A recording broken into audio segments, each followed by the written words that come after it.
There it is, folks. That's the beauty of basketball right there. Minnesota Timberwolves marching to Denver, back against the wall, down 3-0. The only thing they have left in the tank is their pride. Their pride of making sure that they don't get swept and trying to extend the series by taking each game one by one. And I got to give a lot of credit to Karl-Anthony Towns. Karl-Anthony Towns did not have the greatest game three, really struggled. And to start this game, it was looking like Karl-Anthony Towns was going down that same type of path of just ending this series on a note that wasn't going to be good for him going into the offseason after having such a strong start to the postseason. Couple early fouls from Karl-Anthony Towns. I think that's going to be a storyline for him and the team going back to Minnesota, going home to try to continue to extend this game. I don't care how much of a fan you are of the Timberwolves. I don't care what any of us think about the calls. The fact of the matter is Karl-Anthony Towns has an extremely bad problem of picking up tic-tac fouls that are going to accumulate to the point that they did tonight, where he can potentially be in such foul trouble that he can barely play in the game as much as you would like to see him out there, and or potentially foul himself out, which eventually happened tonight. And when you see him put on a performance like he did tonight, it shows why him and the rest of his team and the coaches, why everybody in Minnesota wants him to not be in foul trouble, because these are the things he can do on a nightly basis when he's in the game. Karl-Anthony Towns won them this game. 20 second half points. He ended with 25. That fourth quarter before he fouled out was absolutely magnificent. That's the type of basketball that I got accustomed to seeing Karl-Anthony Towns play. So the game three, when I just saw him taking a bunch of shots, chucking, I think even some of the other games settling for the mid-range shot. I kept saying it in my last video. I said it on the Numbers on the Board ESPN show that was on TV today. I said it on the Numbers on the Board podcast that was on YouTube today. I find it hard to believe that it's a coincidence in game three that Karl-Anthony Towns' best quarter of that game was in the third quarter, where he didn't take any three-point shots. I do not think that's a coincidence. 3 or 4 from the field, 3 free throws. I think he had about 9 or 10 points in that quarter. Magnificent. Now, because he can shoot the basketball, please believe nobody's telling him to have the three-point shot totally out of his diet. But there is a certain effect on the game he can have when he asserts himself by not settling.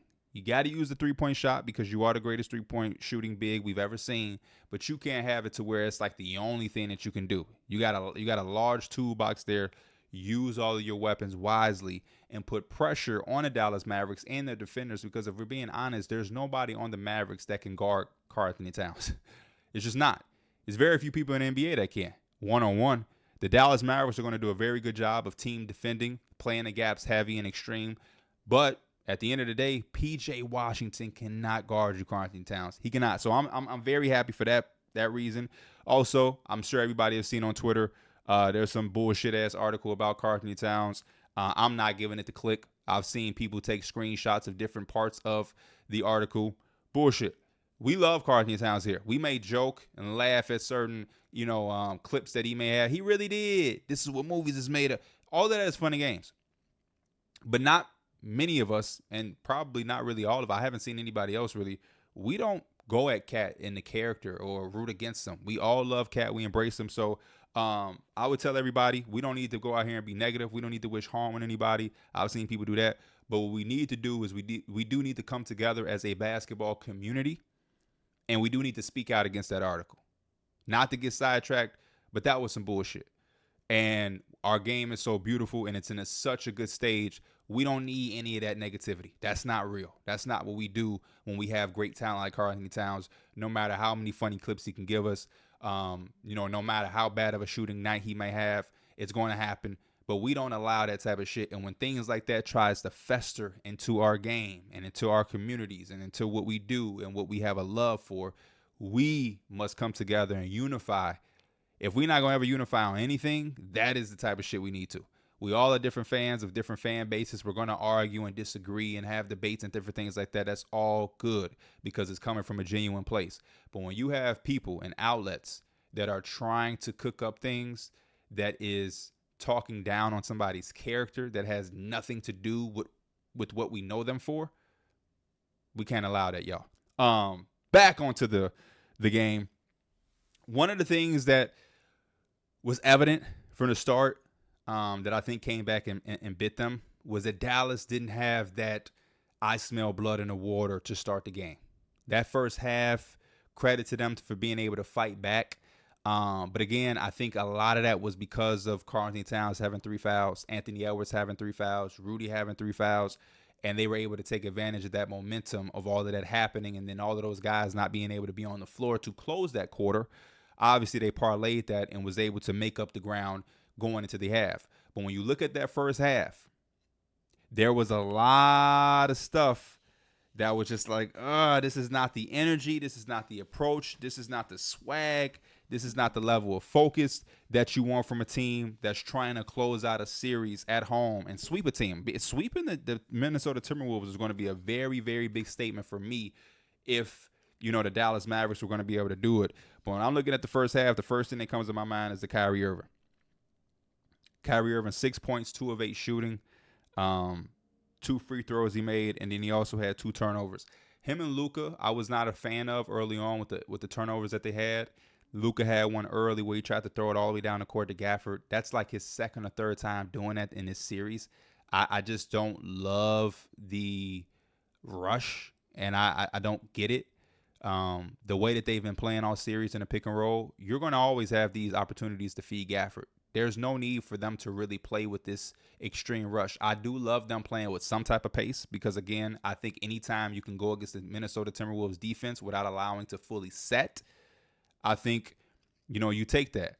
But I also don't think they need to turn into the 4 seconds or less Dallas Mavericks and we're throwing full court passes to Daniel Gafford and having him, we saw he did it before and it was a turnover. We saw him make that same play where it looked like it was going to be a turnover, but Daniel Gafford made a miraculous catch and was able to finish it, with some type of scoop shot. And then we saw it today, which led to another turn. I just don't understand that.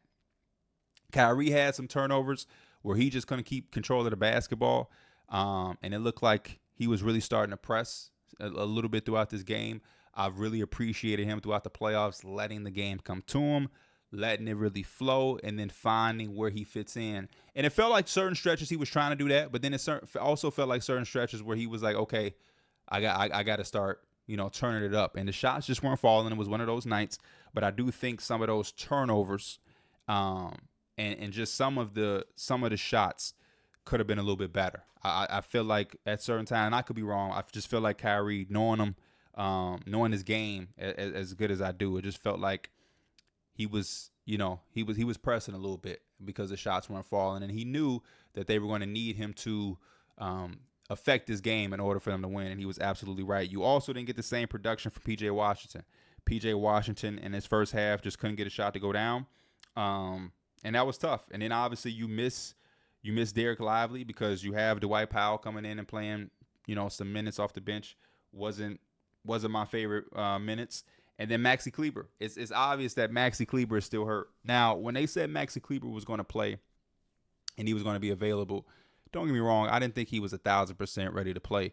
But what I did not know and what I did not expect was for them to say he can't shoot the basketball. That was like a curveball to me.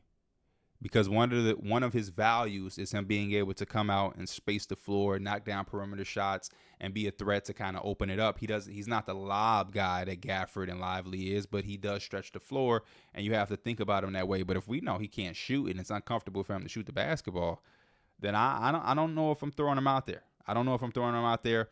We go into the half 49-49. I feel like Anthony Edwards came out extremely aggressive. That's always good to see. But my main note and my main takeaway was when I look at the first half and I look at the first quarter and the second quarter and different things like that, my main thing with the Timberwolves is the three-point shooting. It was so refreshing and it was so good to see them not really feel like they had to come out and let it fly. Because I think that plays into the gap defense that the Mavericks are trying to do. You look at the first quarter specifically, they outscored the Mavericks in the paint 14-2. 14 paint points for the Timberwolves, 2 for the Mavericks. I think that has to be a point of emphasis. You take the threes, you shoot them with confidence, and you make the threes, but that can't become your sense of identity. And I just feel like that was so refreshing. They started off the game 1 of 4 from three.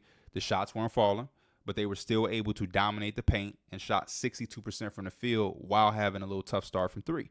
The 5 turnovers in the first half, in the first quarter, obviously I'm not a fan of that. You definitely don't want to give the Mavericks any more opportunity to hurt you than you have to. But again, I just think it was a real good start to not come out there feeling like you needed to shoot a bunch of threes. And that was one of the things that I really love. Because you didn't settle for threes and because you attacked and because you got 2 feet in the paint and you scored in the paint, they were also able to get 10 free throws in the first quarter. 10 free throws in the first quarter, big for a team that's on the road. Granted, they left 4 points at the free throw line again. They keep leaving these points at the free throw line. But I just love the point of emphasis of coming out, not settling, playing aggressive, and not allowing yourselves to get trapped into making this a 3-point shootout. Because if the shot's not falling, we got to find other ways to get it. Same thing with the second quarter. They shot 8 3-point shots, less than the Mavericks again. The Mavericks were the team that really came out shooting a bunch of the threes. Tough offensive quarter for the Timberwolves here. Again, that's because you picked up your third foul with Ant, Rudy, and then Cat. So Cat only played 5 minutes in this quarter. Anthony Edwards only played 6 minutes. It's going to be tough for them to really put their imprint on the game offensively. But you did get a nice quarter from Mike Conley stepping up with 11 points there. That was extremely big. And you're able to kind of weather the storm while Dallas got going. Derrick Jones Jr., this is probably his best quarter of the game. He was able to give you 7 points with 2 threes. Love some of the plays that he had in that second quarter and throughout the stretch of this game. Now, we go into the third quarter, which was one of the main things that stood out for me. And this is the quarter where it kind of felt like it could be make or break coming out of the half as a tie game. Felt like the ties were kind of turning for Dallas after all of these guys got in foul trouble. The first thing is Karl-Anthony Towns. Karl-Anthony Towns goes 4 for 4 in his third quarter with a 3-point made. That's 10 points. Magnificent. Led everybody in scored in this quarter. And he did it in only 7 minutes. Why did he only play 7 minutes in a quarter like this where he was so extremely good? He had 2 fouls. So we go into the half with Karl-Anthony Towns with 3 fouls. He gets 2 fouls in the third quarter, which now puts him at 5 fouls. He also had these 2 turnovers, and now he has to go sit on the bench. And this is what I'm trying to get Minnesota fans to understand. He had got the charge, which was his second foul, and a little bit after that, he picked up number 3. I went on Twitter. And I was like, come on, Cat. And Timberwolves fans, they were so ready to speak about the call. And what I'm trying to get them to understand is I'm not wasting my energy in this specific time to talk about the call. The fact is that charge was a bang, bang play. Majority of us didn't like it, right? But it happened. And they called it a foul. No matter how we feel about it, it's a foul. The thing that he could have done to avoid being in that situation was not have the first foul.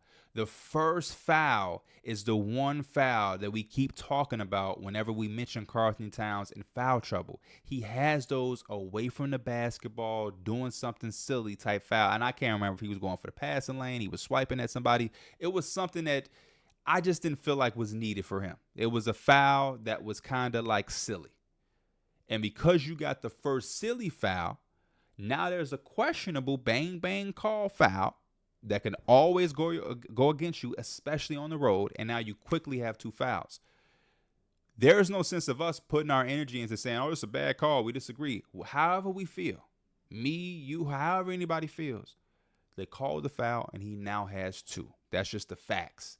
So, yes, my response and my energy is going to be at Cat because he has to know better and he has to start to think better.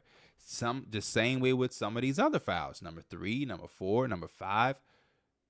Dog, at some point, we have to stop picking up the silly ones because we know that these other bang bang was going to come. That's just a part of the game. We all have watched enough basketball and enough playoff basketball, and this year specifically, to understand that you're just going to pick up some fouls. You know what I'm saying? He's not the greatest perimeter defender. He's going to have to guard some of the perimeter. They're going to put him in actions. There's going to be different things. Luka's going to draw a lot of fouls. Kyrie is going to draw fouls. They're at home. Like, that's just a part of the game. We have to know that Cat is going to just pick up two that you might not agree with. He's a big. There's going to be a couple fouls that Rudy's going to pick up that you're just not going to like. Gafford is going to pick up some fouls you may not like. Lively. When you're the bigs and you're going against Kyrie's and Ants and Lucas and all these, you're just going to pick up fouls. You're trying to block shots and do all different things. You're driving to the paint. You're always in a position to pick up a foul. So when you're a big, you have to keep that in mind to not have the fouls away from the basket, foul all the way up here. Like, we can show a bunch of fouls in this entire series that will have a lot of people like, Cat, what are you doing? And that's all that I was saying in that particular play. I just don't want Cat to pick up these silly fouls knowing that he's going to get these other fouls. But granted, the fouls came and he ended up having 5. He had a magnificent third quarter. And I feel like this is the quarter that really won them the game. Obviously, down the stretch in the fourth quarter, what he did there was good. But for them to respond in this third quarter after kind of the life in the building started to turn and migrate towards the Dallas Mavericks, that was a really, really big response. The other part that I will say about the third quarter, as far as for the Mavericks, Jaden Hardy, the 7 points that Jaden Hardy gave you, the 3, the dunk that he had. I've been talking about it. Jaden Hardy has showed me a lot in these playoffs about his growth as a player, and I think if you're a Mavericks fan, you should be excited for his future. Because he's looking like a guy that can turn into a nice bench piece for y'all, especially when you talk about the regular season and being able to sit Luka and rest Luka. He can be a guy that can come in and play with those guys, Kyrie and Luka, and he can play off of them, and he can kind of hold it down while they're out of the game taking a rest. This fourth quarter, just like the third quarter, Karl-Anthony Towns, big time. 6 shots, 4 of them were threes, but these were heat check threes. He had made the first one. Then he made the second one, and we knew that third one was going to come. You know what I'm saying? Because he was just heat checking at that point.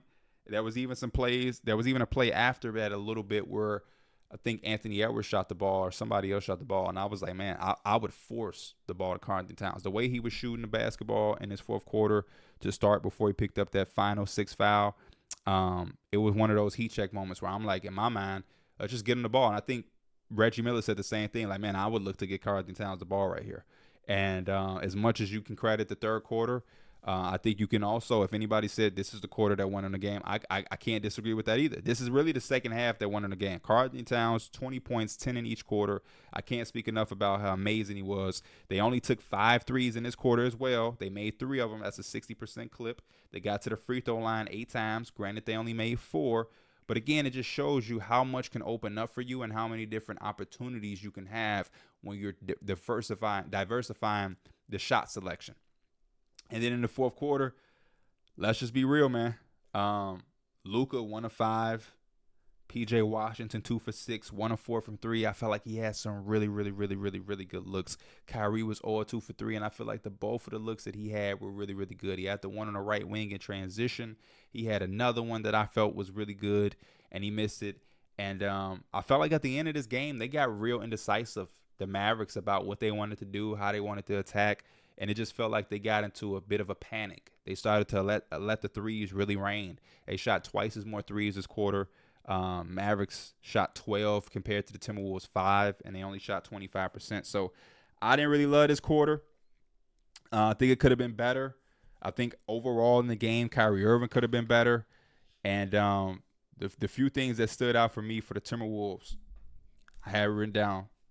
The first game, in game 1, the Timberwolves shot 49 threes. 49 threes. Game 2, they shot 31 threes.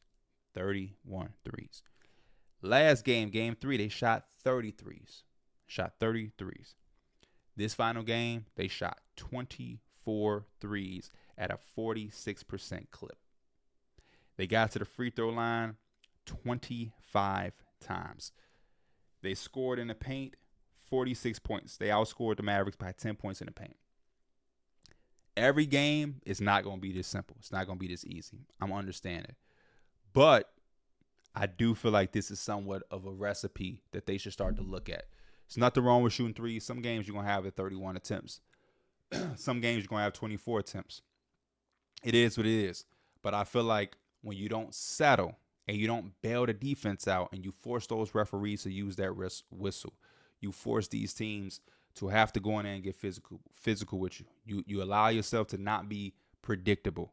I feel like things work in your favor, and I feel like it flipped because now I look at Dallas and I feel like they took way too many threes. They took way too many threes. They shot 40 threes tonight, y'all. 40. They went 14 of 40. Granted, 35% ain't bad, but it's just 40 threes. And again, there's no Derek Lively, who plays a large portion, a large part of them being able to score in the paint so effectively. But Kyrie was 1 of 6 from 3. PJ Washington, 2 of 9 from 3. Granted, they got to the free throw line 21 times, 81%. They only missed 3 of them. But, yeah, I just felt like they took a lot of threes that were rushed and kind of panicky down the stretch. And, again, when you have Luka Doncic, you have Gafford, the success y'all were having in the pick and roll, there's just too many different options for y'all to come out chucking these threes so desperately. So, you have to credit the Minnesota Timberwolves for extending the series. I'm not mad at it at all. I think this was some really good, phenomenal basketball. Karl-Anthony Towns, got to give Karl-Anthony Towns credit. Got to give Anthony Edwards credit. This is finally these guys came to play, and they did what is expected of them, and it led them to a win. And then you see on the flip side, Kyrie Irving and Luka Doncic, they combined for 13 of 49 or 39? Yeah. 13 of 39. It's not going to cut it compared to the 20 of 38 from Ant and Karl-Anthony Towns. So, and Towns did his damage in 29 minutes. Towns didn't even get a chance to click and lock in 30 minutes, man. He fouled out so fast and was able to only play limited minutes, but he still was effective in those minutes. 9 of 13 from the field, 4 or 5 from 3, 3 for 3 from the free throw line. Shout out to Rudy. Rudy got to the free throw line 9 times. Granted, he missed 4 of them, but he was still showing a little bit of aggression that I think he's going to need to play with. He got bailed out a few times. That last post up we had against Luka, you got to be able to make a move on that, Rudy. You have to. That's a play where it could have gone either way. Bench came to play for him. This is also a night that for Dallas, your bench kind of performed for you. You don't really get this production of 25 points from the bench, 13 from Hardy, 5 from Green, 5 from Exum, and 2 for Kleber. It's 25. You outscored them by 11 from the bench. Probably the first time all series where Dallas led them in bench points. So far from over. But luckily for Dallas, all you have to do is win 1 before they win 3. That's all you have to do. And based on the series, this is an uncharacteristic game for y'all. Kyrie Irving is probably not going to score the basketball or shoot the basketball this poorly again. Me knowing Kyrie, he's going to come out and look for a way for himself to get involved. I also think that Derek Lively will probably be healthy in the next game. So, yeah, I love it. This is phenomenal basketball. It's always fun to see a team not go outside. I love what Anthony Edwards was saying in a post-game interview about just like, man, I couldn't get swept. Now you turn that mentality into just get a win at home. And if you trick yourself to make it on a game-by-game goal, I think you have a much better chance of doing something magical versus thinking too far. Don't think about being down 3-1 and we got to win 3 games. Just take it game by game. You come in with this game, just don't get swept. Okay, we just don't get swept. We got to win at home. We in front of our fans. Boom, we got to win at home. Now, before you know it, it's a 3-2 series, and you're on your way back to Dallas, and you're telling yourself, force a game 7. Force a game. We already won here before. Force a game 7. All we need is to get it to game 7. You take it game by game by game, and you'll, before you know it, wake up and it's game 7. But the Mavericks, they're going to come back with a game plan and a chip on their shoulder to clean some of this up. I would expect for them to look a lot more to that paint. I would expect for Derek Lively to be healthy with this day, with a few days of rest now. And I would expect Kyrie Irving to come out with a better performance. They started off the game, too.